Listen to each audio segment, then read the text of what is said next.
মহিলাদেরকে আল্লাহ তাআলা এমন দাপট দিছে, মুসলিম মহিলাদেরকে, সব মহিলাদের না, আবার মুসলিম মহিলারা জোয়ান কালে যদি একটু সবর করে, স্বামীর কথা মানে, আল্লাহর কথা মানে, রাসূলের কথা মানে, গাট্টারামি না করে, কোরআন হাদিসের কাছে মাথা নত করে, আল্লাহ রাব্বুল আলামিন এক সময় এমন রাজত্ব দেয়।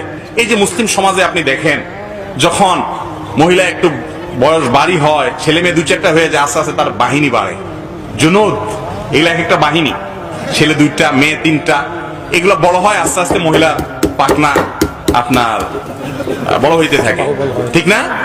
হ্যাঁ, তখন বাপে একটু জোর করে কথা বলতে হিসাব করে, কারণ পোলাপান সব কার দলে, সব মায়ের দলে, বাহিনী চার পাঁচটা হয়ে গেছে, আর বেচারা দেখেছে হায় হায় আমার সাথে একটাও নেই, মিষ্টি মিষ্টি কথা কেউ সব তোমার লগে।